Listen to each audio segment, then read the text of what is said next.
आदरणीय भवन दादा प्रवर्तन अजित परमार, होने जा रहा है। आदिवासी और विचारक, उनका मार्गदर्शन हमें मिलेगा, निश्चित रूप से हमें हमारे प्रदेश संगठन में उसको शक्ति के मिलेगी। मार्गदर्शक प्रेरणा बाकी से बताओ मैं आपको बाद में रूबरू करवाऊंगा। बुलाने की कोशिश कुछ करूंगा। देर में आप आज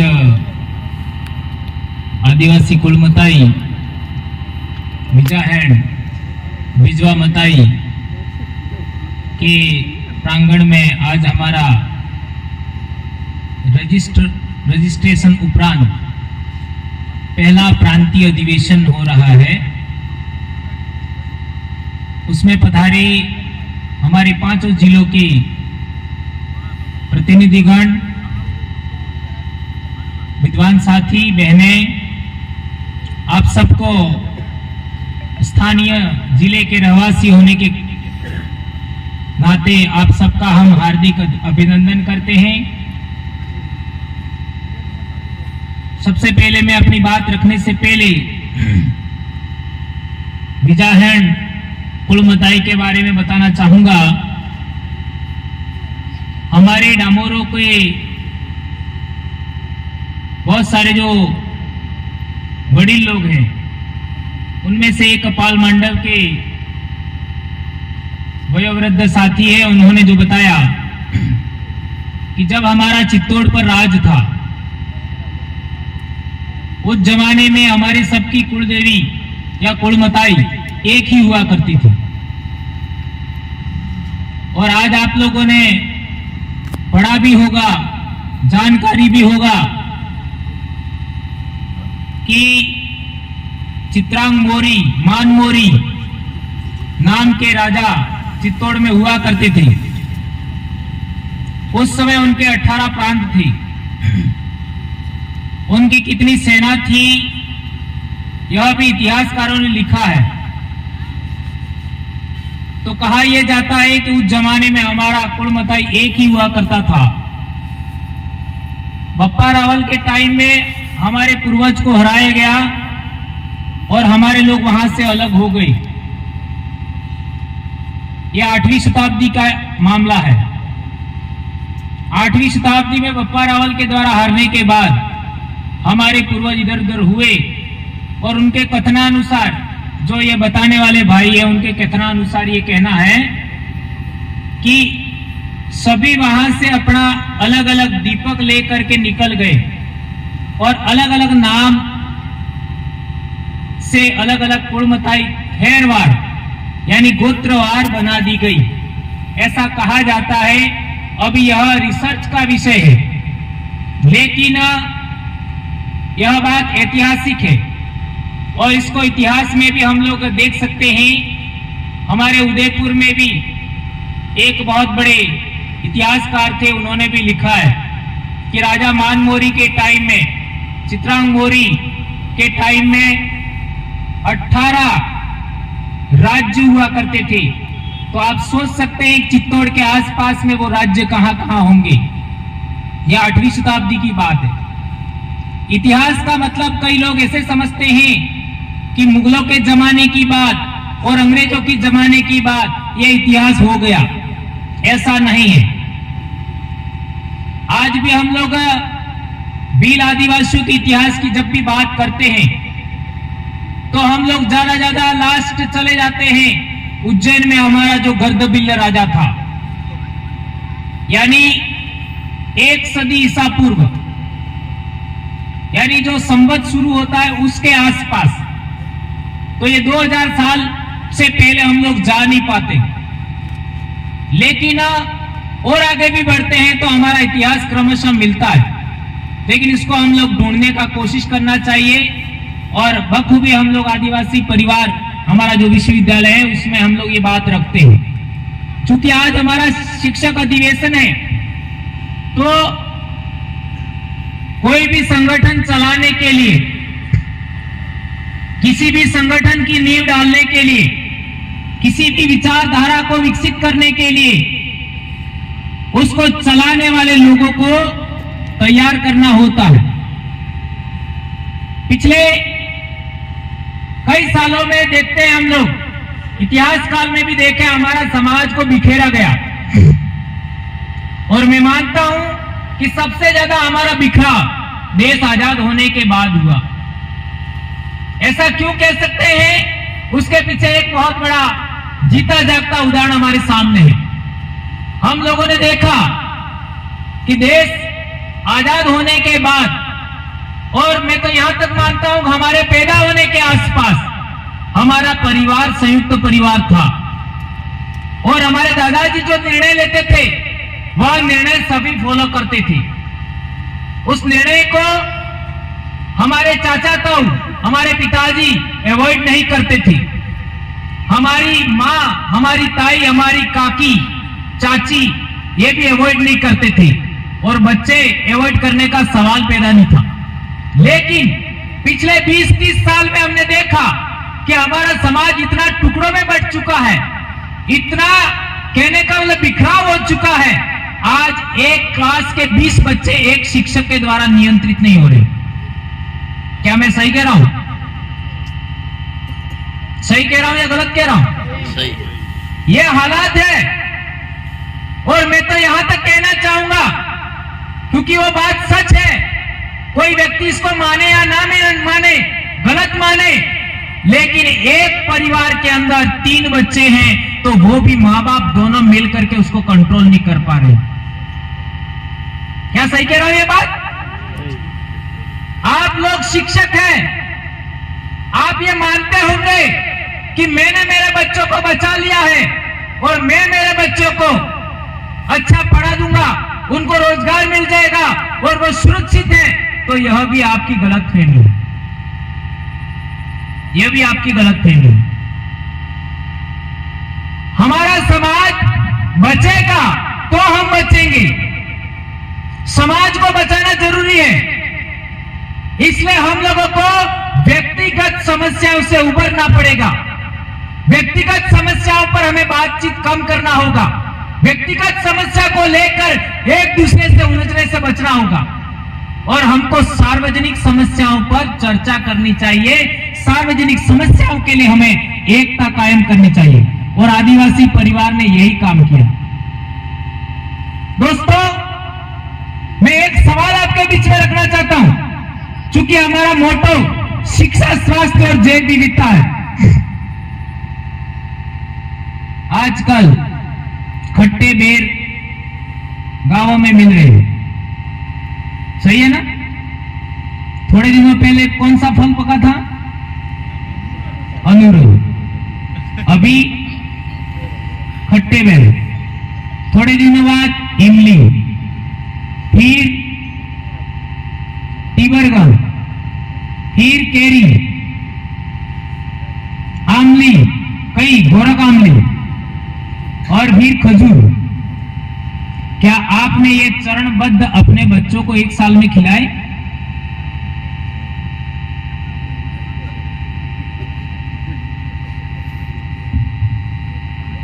चेतन जी, खिलाए कि नहीं खिलाए? ईमानदारी से बताओ। आप ही खड़े हो केम के मार होड़े रो એટલે પેલ તમને नहीं खिलाए। क्या ये बात सही है मेरे भाइयों? हमारे पूर्वज इसको समयबद्ध खाते थे। हमारे पूर्वज, ये प्रकृति ने समयवार फलों को पैदा किया है। समयवार एक फल आएगा, इसके बाद दूसरा फल आएगा, फिर तीसरा फल आएगा, फिर चौथा फल आएगा। ये प्रकृति ने बनाए हैं, हमने उनको हमारे बच्चों को नहीं खिलाया। और मैं गारंटी देता हूं, ये जितने कर्मचारी भाई अभी शहर में रह रहे, इसमें मैं स्वयं, हमने अभी तक हमारे बच्चों को खट्टे बेर नहीं खिलाए हैं, लेकिन गांव के बच्चों ने तो कम से कम 15 दिन से खा रहे, जिनको हम पढ़ा रहे। सही कह रहा हूं?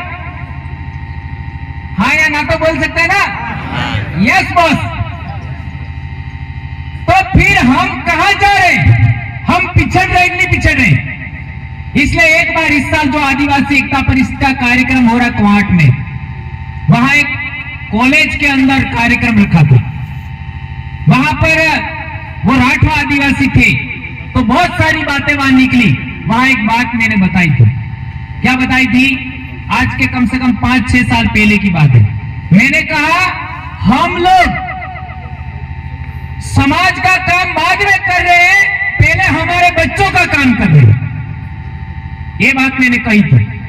तो कई लोगों को ऐसा लगा कि यार भौजी ने आज ऐसे कैसे बोल दिया, और ये बात सच है, ये बात सच है। समाज सुरक्षित है, हमारे बच्चे असुरक्षित है। मेरे नजर से सोचिए, समाज के लोग सुरक्षित हैं, हमारे बच्चे जो सर्विसमैन हैं, नौकरी करने वाले, उनके बच्चे असुरक्षित हैं। मेरी बेटी तैरना जानती है, लेकिन मेरे दोनों बच्चे तैरना नहीं जानते। बोलो, यही हाल आपके हुए। हमारे बच्चे पेड़ पर चढ़ना भूल गए। मेरे घर के पास एक बहुत बड़ा ऊंचा पहाड़ है, मैं दौड़ करके एक ही बार में उस पर चढ़ गया था। और मेरे बच्चों को कहूंगा तो वो आधा तो ठीक है, लेकिन पौना क्या 1/3 भी नहीं चढ़ पाई। वो हमारी जो जेनेटिक एथनिसिटी, जिसको नृजातीयता कहते हैं, हमारे समाज के अंदर जो वो ऊर्जा थी, क्षमता थी, वो कहां है आज? पिछले 50 सालों में वो ऊर्जा, वो एनर्जी, वो क्षमता खत्म हो गई। उसका कारण क्या है? इसलिए ये जैव विविधता, स्वास्थ्य और शिक्षा को रखा है। उसका कारण यह है कि हम लोगों ने साल भर एक ही अनाज खाते हैं, वो है गेहूं। साल भर एक ही अनाज खा रहे, गेहूं, इसके अलावा नहीं। पहले हमारे पूर्वज कई प्रकार का धान खाते थे, जौ भी खाते थे, मक्का भी खाते थे, आपका महुआ भी खाते थे, उड़द, चना, कई सारी चीजें खाते थे, यहां तक कि महुए का तेल भी खाते थे। अब तो महुआ तो ठीक है, महुए ने डोल है, तमे कार्य साक्षी पहलते फल, ये भी सोचवानी जरूरत है। उसके अंदर कितना न्यूट्रिशन है, ये सोचने की आवश्यकता है। हमारे समाज को कमजोर बनाए रखने के लिए हमारे इन लोगों ने बहुत सारी बातें खाने के मामले में भी उन्होंने प्रयोग किए, और हम उसमें फंस गए। सब्जियों की बात करिए, आप कौन सी सब्जियां खाते हैं डेली? तो वही सब्जियां, आलू, प्याज। थोड़ा सोचिए, आपने बचपन में कौन कौन सी भाजियां खाते थे? कौन सी सब्जियां आप सूखी बनाते थे, उनको खाते थे? आप कह सकते हो कि भंवर जी, ये बात तो कहीं और भी की जा सकती थी, यहां क्यों? यहां इसलिए जरूरी है कि आज शिक्षा के मामले में सबसे बड़ी प्रॉब्लम आ गई है कि 15 से 20 मिनट बच्चों को प्रार्थना में खड़े रखते हैं, तो 8-10 बच्चे तो मूर्छा आ जाती है, मूर्छा आ जाती है। क्या मैं सही कह रहा हूं? यह है आज के युवा बच्चों की क्षमता। प्रार्थना के टाइम तक बच्चे खड़े नहीं रह पाते, यह है बच्चों की क्षमता। और हमारी क्षमता क्या थी बचपन में, वो आप सब देख रहे हैं। तो हमारी जनरेशन, आने वाली पीढ़ी कितनी कमजोर हो गई है, हमारा डीएनए कितना अक्षम हो गया है, इसके लिए आपको सोचना होगा। कल परसों पता लगा अचानक हमारे स्कूल में कि कई सारे बच्चे गुटखा खाते। आकर के एक शिक्षक ने बता दिया। तो कल ही हमारे स्कूल के अंदर बच्चों ने एक सवाल रखा कि कोशिका की खोज किसने की?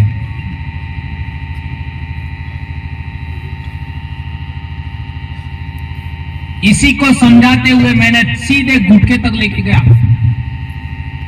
कोशिका से उदाहरण देते देते वहां तक लेके गया। और बच्चों को मैं पूरा उदाहरण दूंगा, आप गजब का विचार कर जाएंगे, पर इतना टाइम नहीं है मेरे पास। मैंने बच्चों को अच्छे तरीके से समझाया और इसके बाद शपथ दिलाई। बच्चों ने दो दो हाथ करके शपथ लिया कि आज के बाद हम खाएंगे नहीं, और माँ बाप भी बुलाएंगे, मंगवाएंगे तो हम लाएंगे नहीं। लेकिन मुझे मालूम है अंडर 30 वालों पर विश्वास जल्दी नहीं किया जा सकता। वो तो 30 क्या 15-16 के मैं जानता हूं। लेकिन वो 15-16 वालों को बार बार याद दिला जाए तो उन पर असर पड़ेगा और वो नहीं खाएंगे, क्योंकि हम भी उस चरण से गुजरे हैं। हमको मालूम है इनमें से 5 बच्चों पर भी परिवर्तन हो गया तो बहुत कुछ चेंज हो सकता है। तो हम लोगों को मेरा कहना है कि एजुकेशन पर तो बोलना ही है।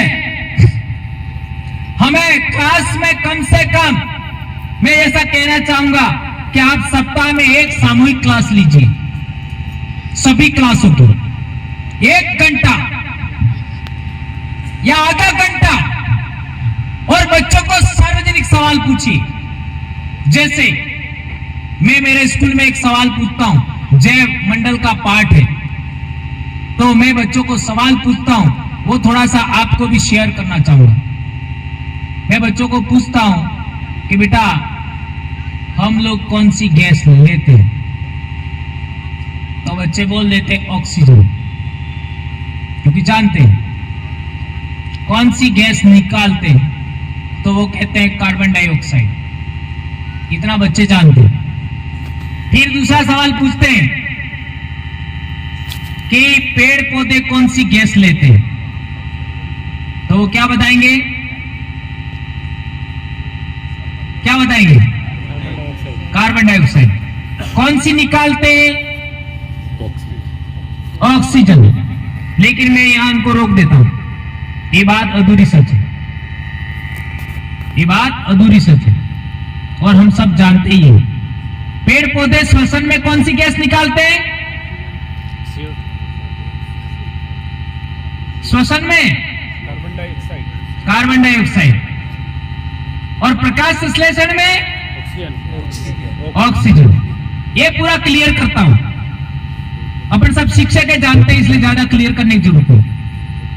फिर मैं बच्चों को बताता हूं, इस धरती पर सारे जीवों को मार दिया जाए, सब जीव खत्म हो जाए, मार क्या खत्म हो गई, कोई प्रलय आ गया नहीं, इसको थोड़ा सा चेंज करते हैं। पेड़ पौधों को खत्म कर दिया, सारे पेड़ पौधे खत्म हो गए, तो क्या होगा? तो वो थोड़ी देर विचार करते हैं, फिर कहते हैं मर जाएंगे। क्या क्या बोलेंगे? मर जाएंगे। सारे पेड़ पौधे खत्म हो जाएंगे तो मर जाएंगे। फिर पूछते हैं कौन कौन मरेंगे, तो वो तो मरना चाहते नहीं, इसलिए ऐसा नहीं बोलेंगे हम मर जाएंगे, धीरे से बोलेंगे सब मर जाएंगे। हम मरेंगे कि नहीं मरेंगे, तो फिर बोलेंगे कि हाँ मर जाएंगे, ऐसा। फिर दूसरे नंबर पे आता हूं मैं, क्यों मर जाएंगे वो अपन जानते हैं। आप उदाहरण को आगे बढ़ा सकते हैं, क्योंकि पेड़ पौधे खत्म हो गए, ऑक्सीजन मिलेगी नहीं तो हमको मरना ही है। वो बात अच्छे तरीके से बच्चों को समझाते हैं, मैं उसको जल्दी क्लियर कर रहा हूं। फिर उसको पलट देते हैं, क्या सारे जीव जंतु मर जाएं, इंसान मर जाएं, तो पेड़ पौधों का क्या होगा? तो बच्चे कहेंगे पेड़ पौधे भी मर जाएंगे।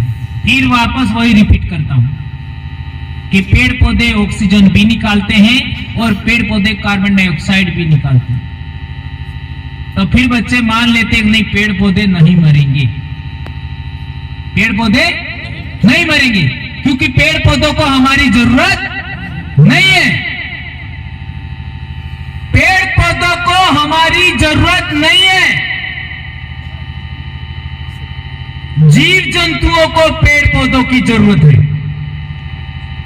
जीव जंतुओं के बगैर पेड़ पौधे जिंदा रह सकते हैं, पेड़ पौधों के बगैर जीव जंतु जिंदा नहीं रह सकते।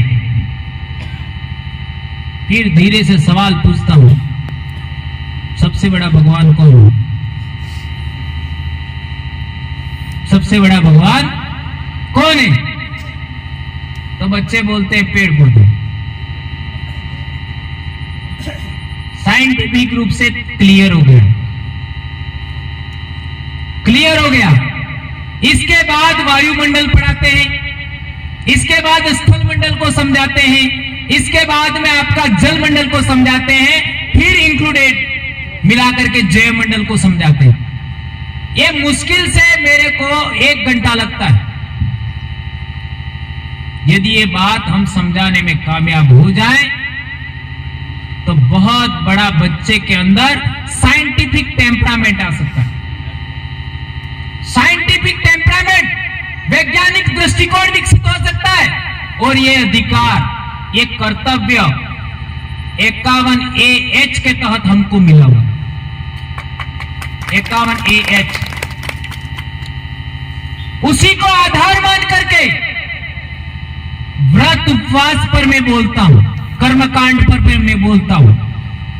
मुझे मालूम है परेशानी तो झेलेंगे, दुख होगा, नौकरी छीनने का प्रयास होगा, आपके विरोध में लोग सड़कों पर उतरेंगे, लेकिन ये कोर्ट में हारने वाले हैं। कोर्ट में हारने वाले हैं। अभी हम लोग कोर्ट में गए हैं, 51AH का सहारा लेंगे, बात नहीं बनेगी तो संविधान लिखने वाले डॉक्टर अंबेडकर साहब के वॉल्यूम 1 से 11 तक कोर्ट में रखेंगे। 1 से 11 भी रखने की जरूरत नहीं है, वॉल्यूम नंबर 7 कोर्ट में रखेंगे। उसके अंदर क्या लिखा है, उसके अंदर जो लिखा है वो तो मैंने अभी तक बोला ही नहीं है। जो लिखा है वही बोला है। तो क्या होगा, क्या होगा सोचो। एक नंदाबाई के ऊपर लफड़ा हुआ था, रेप वाला मामला, तो जजमेंट आया। क्या जजमेंट आया? भील, मुंडा, उराव, गौंड भारत देश के मूल मालिक हैं और शेष 92% लोग इमिग्रेंट हैं। यह जजमेंट आया। और यह मामला भी आगे बढ़ा, सुप्रीम कोर्ट तक गया, तो किस किस की जड़ें हिल जाएंगी? ये सोचने वाली बात, ये बहुत बड़ी बात है मेरे भाई। इसलिए पाखंडवाद, अंधविश्वास के विरोध में हमको बोलना चाहिए। एक शिक्षक अपने बच्चों के अंदर साइंटिफिक टेम्परामेंट, वैज्ञानिक दृष्टिकोण, सुधार की भावना, उसके लिए काम करना चाहिए। आदिवासी प्रकृतिवादी होता है, प्रकृतिवाद को आधार मानना चाहिए, हमें विज्ञानवाद को आधार मानना चाहिए, मानववाद को आधार मानना चाहिए, मानवाधिकारों के लिए हमको काम करना चाहिए। आज की तारीख में पूरी दुनिया के अंदर धर्म खतरे में है।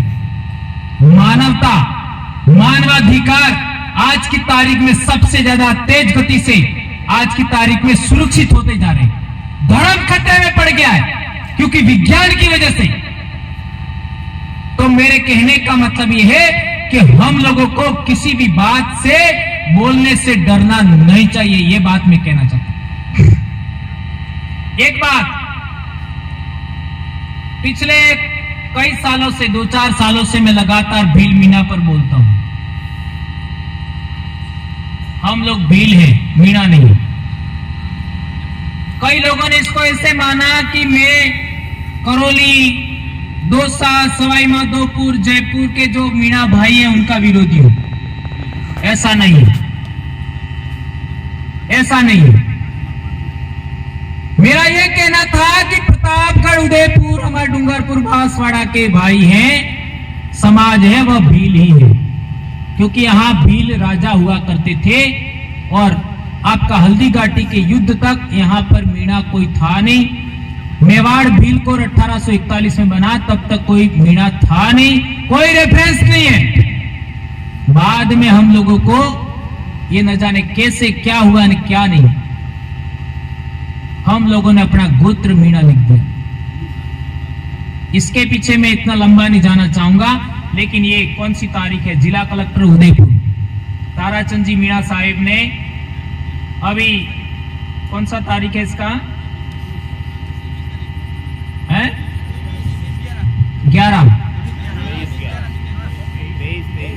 23/11/22 है ना? 23/11/22 कितना दिन हो गया? 2 दिन पहले एक लेटर निकाला है। क्या लेटर निकाला है? कि भील जनजाति वर्ग के कर्मचारियों की संख्या व प्रतिशत मांगा है। अब उदयपुर में तो कोई भील बचा ही नहीं, कहां से दोगे? सारे मीणा हो गए। भील जनजाति वर्ग के कर्मचारियों की संख्या व प्रतिशत मांगा है। अब हम भील ही थे, सारे दस्तावेजों में हम मीणा है। अब हम कैसे साबित करें कि हम भील हैं? खतरा आया कि नहीं आया? है पोगमाते कुआड़ा कणी वाजा, आपणी खुद वाजा, हाय वाजा, आपने शौक હતો કે મોસો થઈ જઉં, મોસો થઈ જઉં, બિલ રેવા થકી મોનેસા થઈ જઉં, તો મારે ઓછું થવું પડે, तो ओसो थावा बदले मीणा बनी गया। मैं पागल थोड़ी था कि सब भील को लेकर के मैंने सबसे ज्यादा बोला। मुझे मालूम था कि हमारे लिए बहुत बड़ा खतरा है। भीली बोली के बारे में बोलने वाला ही पहला आदमी हुए। मेरे से पहले किसी व्यक्ति ने नहीं बोला, कभी नहीं बोला। आदिवासी के बारे में बोलते थे, लेकिन भील पर भी कभी नहीं बोलते थे। और मुझे मालूम था हमारे लिए बहुत बड़ा खतरा हमारे सामने आ गया, और हम लोगों को समझाने में कामयाब हो गए। अब हमको लिखना चाहिए कि मेवाड़ भील कोर से पहले 1841 से पहले हम सब भील थे, लेकिन बाद के लोगों ने दस्तावेजीकरण करते समय हमारा गोत्र नेम सरनेम मीणा लिख दिया। तो हमारा गोत्र जो भीलों से मैच करता है, हम भील ही हैं। यह हमको जानकारी कलेक्टर साहब के माध्यम से पहुंचानी चाहिए। यह काम भी आप उदयपुर वाले टेप के कर्मचारियों को करना चाहिए। यह बात मैं कहना चाहता हूं। दूसरी बात, हमारे भाई सिरोही से आए मुकेश जी, अच्छा आ चुका जी। तो इसका मतलब भाई का कहना है हमारे प्रदेश प्रवक्ता के द्वारा कि सभी जिलों में आ चुका है। तो हमारे पूरे टेप के द्वारा, ट्राइबल एम्प्लॉइज फेडरेशन के द्वारा यह लिखा जाना चाहिए कि 1841 से पहले यहां एक भी मीणा नहीं था, हम सभी भील हैं। यह सरकार संशोधन करे, राजस्व रिकॉर्ड में हमारे जितने भी दस्तावेज उन सब में संशोधन करे। यह हमारे को मुहिम आगे बढ़ानी चाहिए। यह हमारे कार्यकर्ताओं को, हमारे जो पदाधिकारी है उनको मैं कहना चाहता हूं। एक हमारे भाई सिरोही वाले भाई मुकेश जी ने बात बताई थी कि हमारे इलाके में दूर दूर ढाणियां हैं, वहां पर स्कूल नहीं है और सरकार स्कूल बंद कर रही है। इसको भी हमें हमारे एजेंडे में लेना चाहिए, और विशेष करके सिरोही के 2 ब्लॉक के लिए हमको ये बात उठाई जानी चाहिए कि वहां पर कोई स्कूल बंद नहीं होनी चाहिए और निश्चित दूरी पर स्कूल होना चाहिए। उसके लिए सरकार नई स्कूल खोलना पड़े तो खोले, और सभी स्कूल में अनिवार्यतः प्राइमरी स्कूल भी हो तो उसमें न्यूनतम 2 टीचर होना चाहिए। ये मांग हमको आगे बढ़ानी चाहिए। ये मेरा कहना है।